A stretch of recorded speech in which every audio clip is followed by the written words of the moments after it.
హరి ఓం శ్రీ గురుభ్యో నమః. శ్రీ రమణ సద్గురుదేవాయ నమః.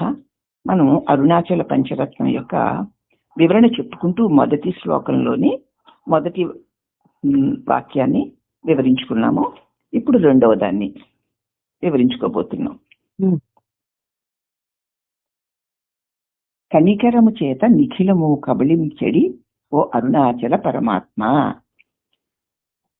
కనికరము చేత నిఖిలము కబళించెడి ఓ పరమాత్మ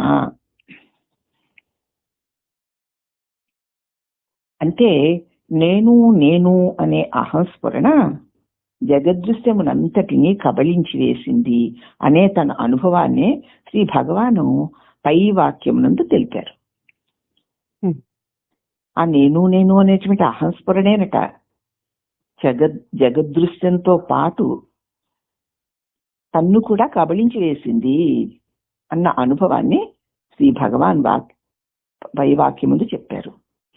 చీకట్లో సినిమా ప్రదర్శనను తెర మీద దృశ్యాలుగా చూడగలుగుతున్నాం. మనం తెల్లటి వెలుగులో పూర్తి వెలుగులో చూడలేం కదా, చూడలేం. ఆ గదిలో సూర్యకాంతి ప్రసరిస్తే ఆ కాంతితో తెర మీద దృశ్యాలన్నీ కబళించి వేయబడతాయి కదా. ఈ కాంతి వాటిని కప్పిస్తుంది. నేను అనే ఆత్మజ్యోతి యొక్క ప్రకాశంలో ఈ జగదృశ్యాలన్నీ కూడా అలాగే కబళింపబడతాయి. ఎప్పుడైతే నేను అనే ఆత్మజ్యోతి యొక్క ప్రకాశాన్ని చూసామో ఇక జగదృశ్యాలన్నీ మసకబారిపోతాయి. జగజ్జీవేశ్వరుడు అనే దృశ్యాలు మనస్సు యొక్క అల్పమైన వెలుతుల్లో చూడడానికి వీలవుతుందంతే. అటు చీకటి కాకుండా ఇటు వెలుగు కాకుండా మసక చీకటిలోనే జగదృశ్యం గోచరిస్తుంది తప్ప పూర్తి అజ్ఞానమైన కటికి చీకట్లోనూ గోచరించదు. పూర్తి జ్ఞాన ప్రకాశముందు జగత్తు లేదు.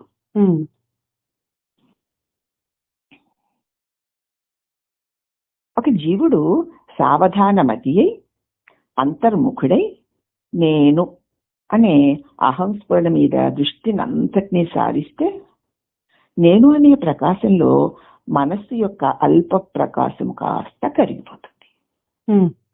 అఖండ ప్రకాశంలో ఈ నేను అనే చిన్న ప్రకాశం ఏపాటి ముందు కూడా చాలా సార్లు చెప్పుకున్నాం. కార్తీక మాసంలో మనం తెల్లవారుజామున తులసమ్మ దగ్గర దీపం పెడతాం. ఆ చీకటినంతా ఆ దీపం ఆ చుట్టుపక్కల కబళించి వేసి ఆ చుట్టుపక్కల ఉన్న వాటిలన్నింటినీ కూడా ప్రకాశింపజేస్తున్న దీపం. అదే దీపం సూర్యోదయం అయిన తర్వాత సూర్యుని ప్రకాశం ఈ దీపాన్ని కబళిస్తుంది. ఈ దీపం కనిపించదప్పుడు, కనిపించదు, ఉన్నా లేనట్లే ఉంటుంది. అలా ఎవరికైతే అహంస్ఫురణ మీద దృష్టినంతా మనం సాధిస్తే నేననే ప్రకాశంలో ఈ మనస్సు యొక్క అల్ప ప్రకాశం కాస్త కరిగిపోతుంది. జగజ్జీవేశ్వర దృశ్యాలు అదృశ్యమైపోతున్నాయి. ఇంకేముంది, అఖండ ప్రకాశమే అంతే. నీ దృష్టి ఆ ప్రకాశం నేను అన్న స్ఫురణ వైపుకి నిలబడితే చాలు, అదృశ్యమైపోతున్నాయి. మధురైలో మరణానుభవము సమయం నందు వెంకట్రామను అంతర్ముఖుడై తనలో మునిగి నేను మీద దృష్టిని సారించారు. మధురైలో మరణానుభవం కలగడానికి ముందు వెంకట్రామును అంతర్ముఖుడై తనలో మునిగి నేను మీద ఇప్పుడు మరణిస్తున్నది ఎవరు, నేనేనా అని ఆ నేను మీద తన దృష్టిని సారించారు. అప్పుడు ఆ మహాజ్యోతి యొక్క ప్రకాశం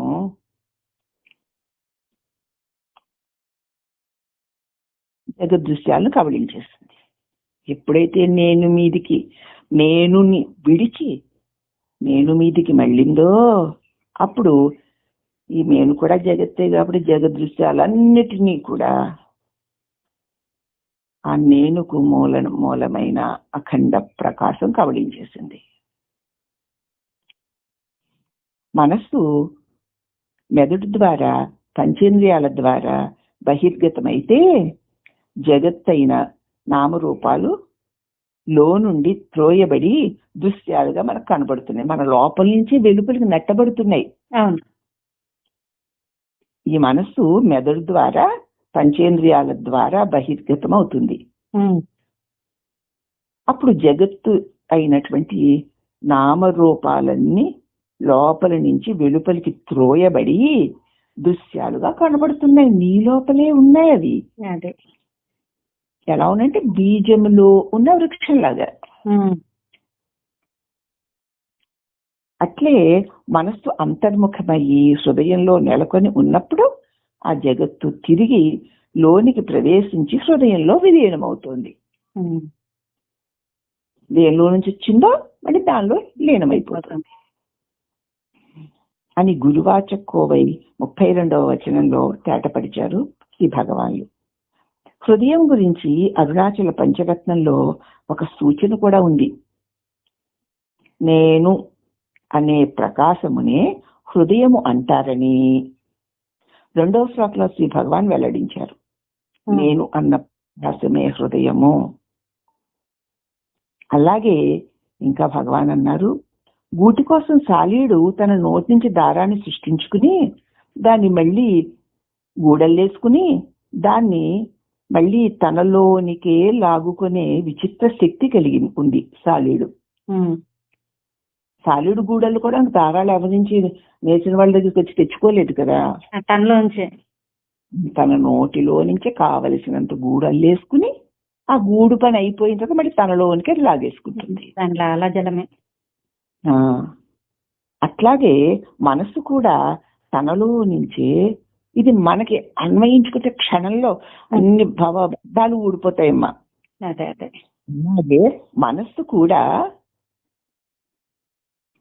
తనలో నుంచే ఈ ప్రపంచాన్ని ఇది ఇది ఇది అలాగా అది ఇలాగా, ఇది చెట్టు ఇది పుట్ట ఇది గుట్ట, వీళ్ళు మనుషులు వీళ్ళు మంచివాళ్ళు వీళ్ళు చెడ్డవాళ్ళు వీళ్ళు నా వాళ్ళు వీళ్ళు పరవాళ్ళని ఇలా ఇలా ఇలా ఇలాగా ప్రపంచాన్ని అంతా భావించుకుంటూ సృష్టించుకుని మళ్ళీ తనలోనే మాయం చేసుకుంటుంది. మరి ఏమైంది? నిద్రలోకి వెళ్ళేసరికి అల్లేసుకుంది. తిరిగేసి మరి తనలోనికే లీనం చేసేసుకుంది మనస్సు. మనమేనా మరి? మనమే అని గురువాచక కోవై 31వ వచనం కూడా ఇదే సూచనని పోలి ఉంటుంది. కనుక అంతర్ముఖమై సావధానంతో దృష్టినంతా నేను అనే అహంస్ఫురణ మీదికి పారిస్తే ఆ నేను నేను అనే ప్రకాశం జగదృశ్యాలన్నిటినీ మింగేస్తుంది.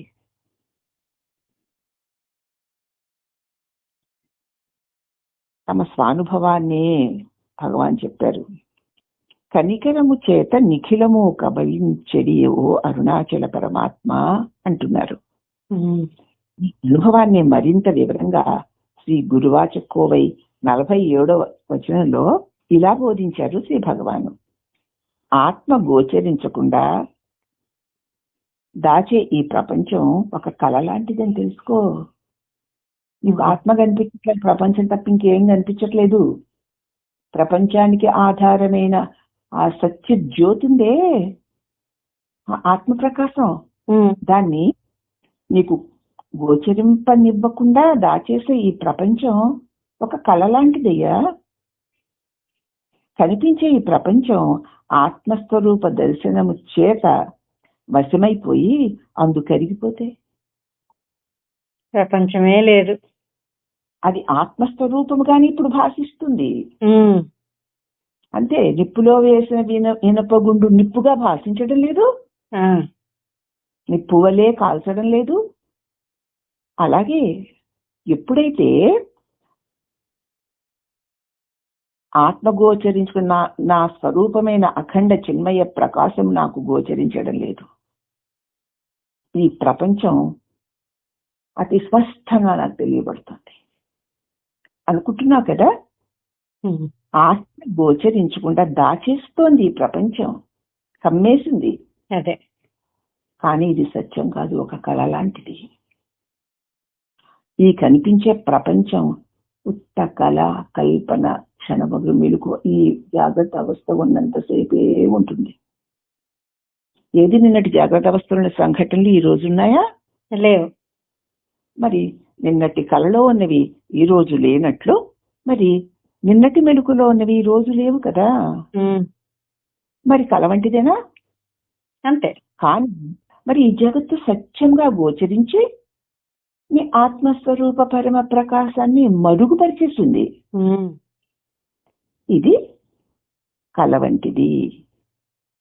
ఈ కనిపించే ఈ ప్రపంచం ఆత్మస్వరూప దర్శనం చేత ఇది ఎవరికి తెలియబడుతోంది?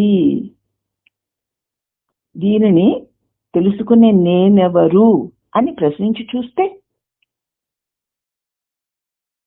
తన స్వరూపము తన్ను తానెరుగుట చేత వశపడి అందు కరిగిపోతే అది ఆత్మస్వరూపంగానే ప్రకాశిస్తుంది. మనస్సు యొక్క మచక వెలుతురు ఆత్మ ప్రకాశంలో కరిగిపోవడాన్ని సూచించే భావాన్ని గురువాచక కోవై గ్రంథంలో 114వ వచనంలో ఈ విధంగా చెప్పారు భగవాన్. సినిమా తెర మీద పడిన కాంతి పట్టపగలు సూర్యరశ్మి లోపలికి ప్రకాశించుట చేత పెద్ద కాంతిలో లీనమైపోతుంది కదా. అప్పుడు తెర మీద చిత్రాలు కూడా కనుమరుగైపోతున్నాయి. అలాగే అఖండ చిత్ప్రకాశంలో ప్రతిబింబితమైన మనఃప్రకాశము కరిగిపోయి మాయమైపోతే అఖండ ప్రకాశం జగజ్జీవేశ్వర దృశ్యాలన్నీ కరిగి మాయమైపోతాయి.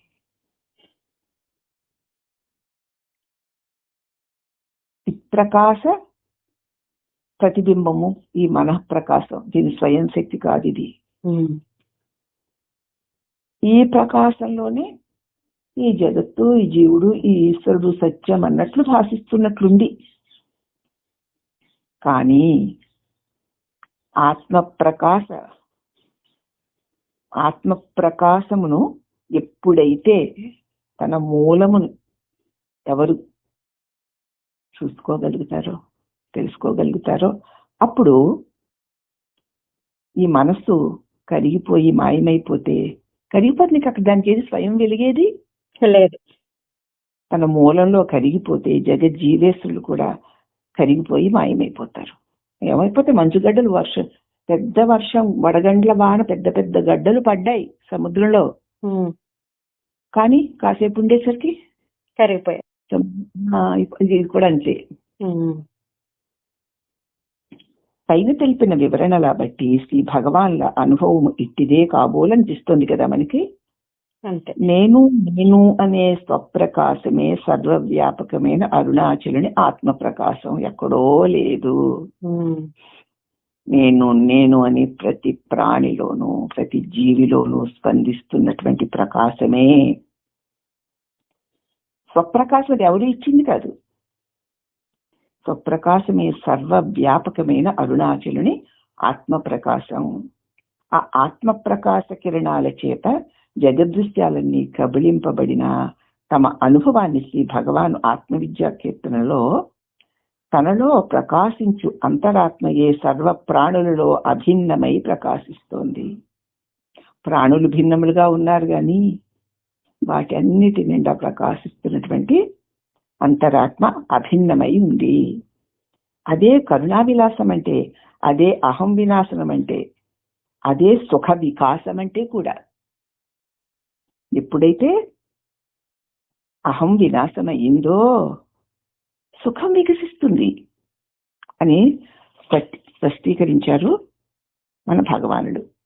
మరి మొదటి శ్లోకంలో 2వ పంక్తి పూర్తి చేసుకున్నాము. రేపు 3వ పంక్తి చెప్పుకుందామమ్మా. అలాగే. హరి ఓం అరుణాచల శివాయ నమః. శ్రీరమణ పరమాత్మనే నమః.